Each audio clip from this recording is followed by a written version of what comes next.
crime statistics are a myth, the FBI and the DOJ are lying, and repeating their numbers is hate speech. Why the people claiming to protect Black Americans are actually the ones burying them today on The 10th Man.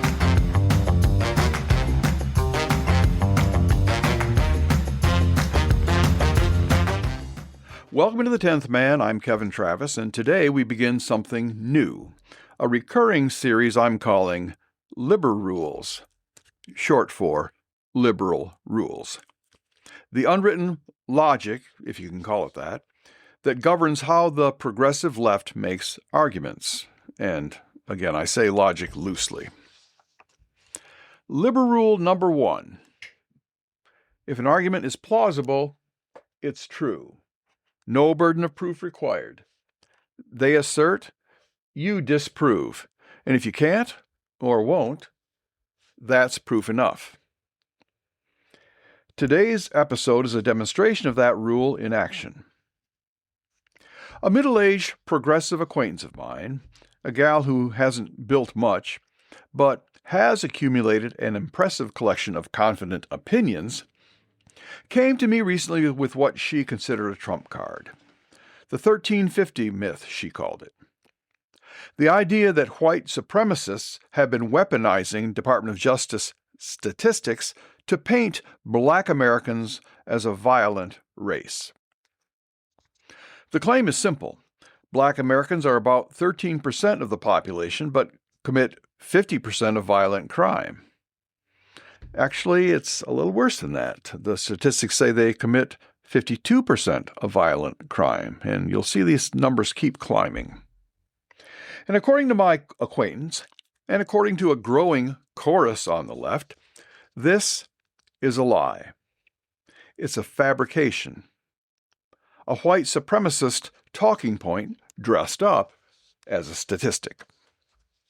Now, before this episode is over, I'll tell you what number the left should actually be furious about.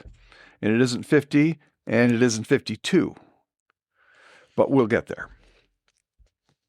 But let me take a moment to acknowledge the quandary this puts us in, and I want you to take note of it because it's a Liber Rule classic. They've created a myth about a supposed myth. They're not arguing the numbers in context. They're not offering competing data. They're saying the numbers themselves are false, and that repeating them is an act of hatred. The Anti-Defamation League has designated 1352 as a hate symbol, or 1350, either one. It's not a contested statistic, but a hate symbol. Stating a mathematical claim from federal data is now, in their framework, equivalent to wearing a white hood. And that means that if I show you the FBI's own tables, I'm a white supremacist. And if I challenge their framing, I'm defending white supremacy. Well, that's not an argument, it's a trap. And I guess the only way out is to walk straight through it. So if you've got a friend or a coworker or a family member who came at you with this, you'll be prepared. And then share this episode. Find The 10th Man with Kevin Travis on your podcast platform of choice or theirs, and tell them to listen first and then argue. But at least now you won't be caught off guard. You know how when they tell you something outrageous and you know, that can't be right? Well, we'll dismantle the whole thing for you right now. Let's start with what the left is actually claiming. They are not, for once, blaming systemic racism for this disparity. They used to do that. The old argument was, yes, the numbers are real, but poverty and redlining and the legacy of Jim Crow and underfunded schools, of course they're the most highly funded schools in the world, explain them. And that argument, it at least engaged with some real factors. But this new one doesn't bother. It just shows that they exercise no critical thinking. This new argument says the numbers aren't real. The FBI is wrong. The DOJ, Department of Justice, is wrong. The Bureau of Justice Statistics is wrong, and the data are false. So let's look at the data they say are false. FBI's Uniform Crime Report, which aggregates arrest data from more than 16,000 law enforcement agencies covering over 94% of the U.S. population, shows that Black Americans account for approximately 52% of murder arrests. And the left says, aha, those are just arrests. Those are not convictions.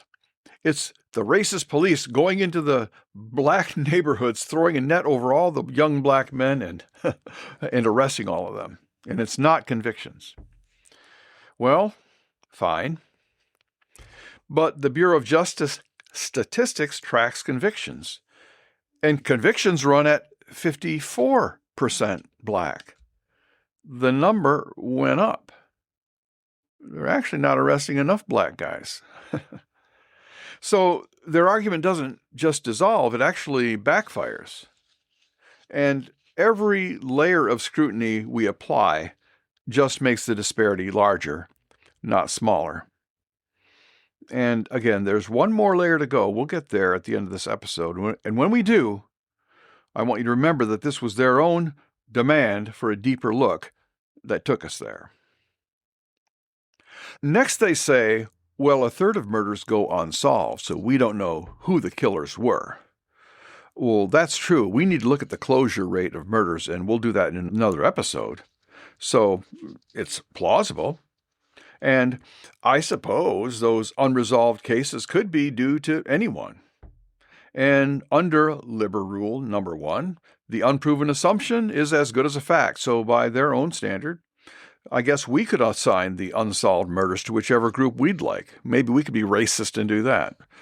But we won't. We're going to stick to what's known and let them assume that I suppose a third of murders are done by white people.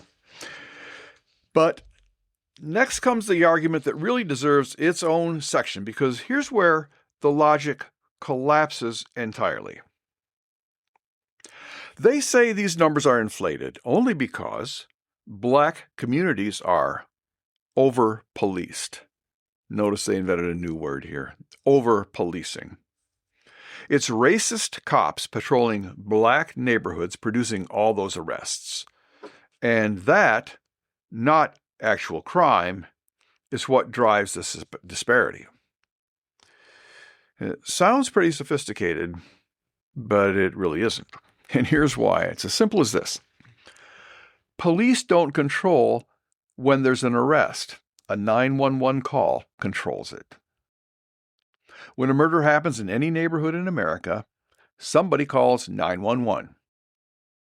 Someone reports a gunshot or a body, and someone tells a detective what they saw. The police respond to the community's report, not the other way around. If Black communities are generating a disproportionate number of homicide calls, the question is not whether the police are racist. The question is what is happening that's generating those calls. Are you going to call the people making the calls racist? And moreover, the over-policing argument implies that the opposite must be true, that white communities are under-policed. Now, think about what that requires. That would mean that thousands and thousands of white murderers are operating without consequence. Thousands of bodies in white neighborhoods. Rising crime in communities because no one's being arrested. No one is being convicted, and the bodies are piling up. Of course, there are no bodies piling up, because the disparity in the data is not a data problem. If systematic undercounting of white crime were real, and that's literally what they're claiming. This is literally what my friend said. It's like a needle in a haystack, and they're not looking in all the haystacks. But if that were true, we'd see it in the hospitals, we'd see it in the morgues, we'd see it all over the communities, but, of course, we don't. And here's the part that should end the argument, but of course it never does. The left says over-policing hurts Black communities. But if crime in Black neighborhoods is real, and it is, then policing benefits those communities. Removing police doesn't reduce crime. It removes the only institution standing between a community and the people committing crimes against it. Now let's talk about the particular trap embedded in this argument, because this is what makes it a Liber Rule specimen. By declaring 1352 a hate symbol, the left has made the statistics themselves undiscussable. Engage with the numbers, and you're trafficking in hate. Question their rebuttal, and you're defending hate. This is not debate, it's a closed loop. But a mathematical claim cannot be a hate symbol. Symbols carry meaning independent of fact, and the number 52 doesn't hate anyone. The FBI database doesn't hate anyone. What hates people is refusing to look at a problem because looking at it is uncomfortable for you. The Southern Poverty Law Center, not a right-wing source by any stretch, published data from the Bureau of Justice Statistics specifically to debunk the myth. Their article is worth reading because it contains the evidence against their own argument. They noted that most crime is intraracial, that black victims are most often killed by black offenders and white victims by white offenders. They offered this as reassurance. Whites have nothing to fear from black Americans, they said, because the violence stays in its lane. Here's what's insulting about that response. Nobody on the right is arguing otherwise. There's no serious conservative commentator anywhere. No one citing these statistics is standing on a street corner warning mothers to hide their children because a black man is walking by. White Americans already know that most violent crime is intraracial. They know it because they live it. Their own communities have their own crime committed mostly by people who look like them. That's not the argument anyone is making. And to say so is mere race baiting. The argument we're making is about policy. It's about what's happening in specific cities, in specific zip codes, under specific Democrat administrations that have held power for decades. The intraracial rebuttal is a straw man built to make the conversation about race fear instead about the failure of government. And oddly, it doesn't even survive its own data. According to the figures the SPLC themselves cite, 15% of crimes against white victims were committed by black perpetrators, in a country where black Americans are 13% of the population. You see, according to the trends, there should be few to no violent crimes committed against white people by blacks. But it's black Americans who are committing cross-racial crimes at a rate that exceeds their share of the population. And it's not a white supremacist talking point, it's the SPLC's own table. The organization that declared 1352 a hate symbol published the numbers that explain why people find it worth discussing, and they just hoped you wouldn't read down that far. I told you at the top there was a number the left should actually be furious about, and here it is. The percentage of American murder victims who are black is 56%. Black Americans are only 13% of the population, and yet more than half, far more than half.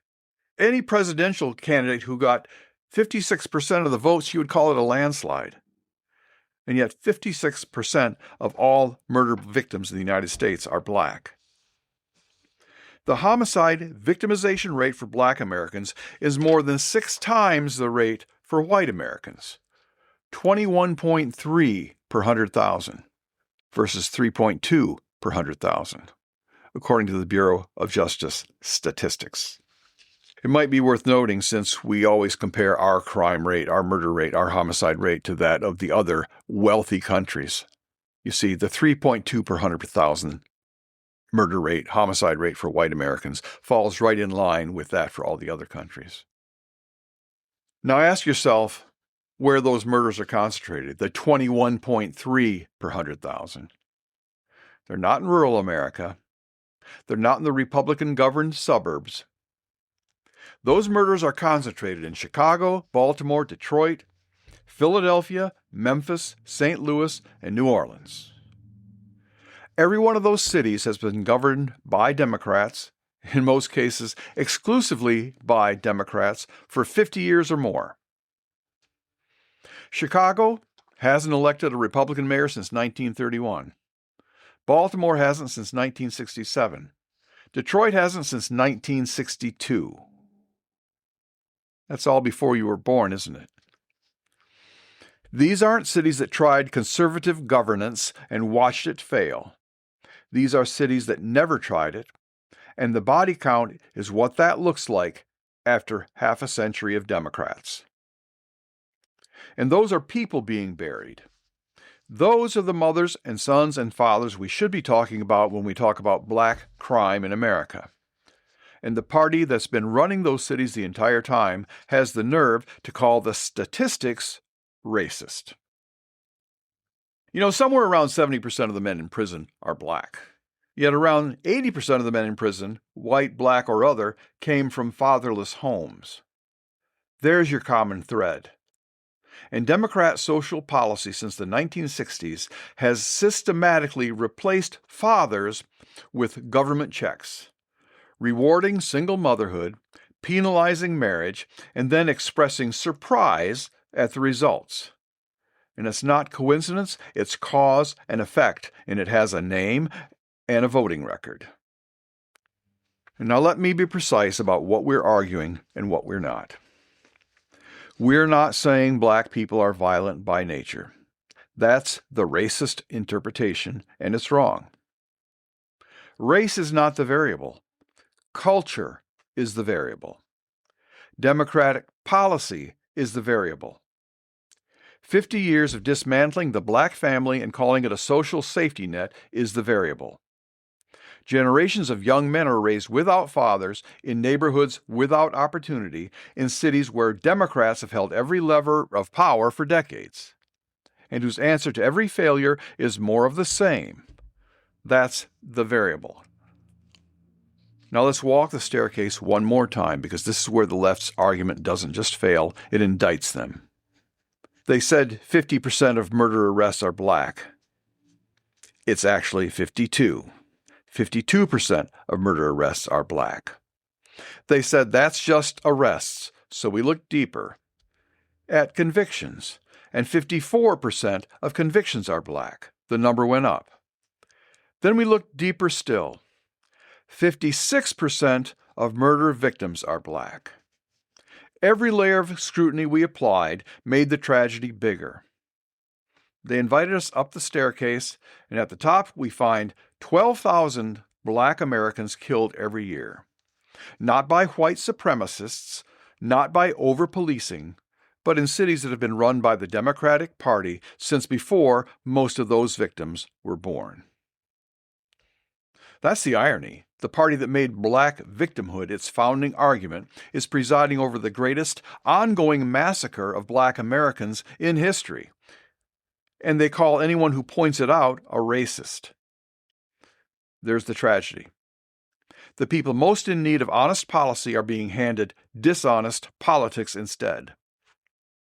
The myth of the 1350 myth doesn't protect black Americans. It protects the people who've been failing them for 50 years. The KKK, at the height of its power, killed dozens of black Americans a year, and that was wrong. But Democrat governance is producing 12,000 black deaths a year. If black lives really mattered, then that math would matter. The myth of the 1350 myth doesn't protect anyone. It just keeps the bodies from being counted and the votes from being lost. Connecting the dots, this is the 10th Man with Kevin Travis. Thank you for listening.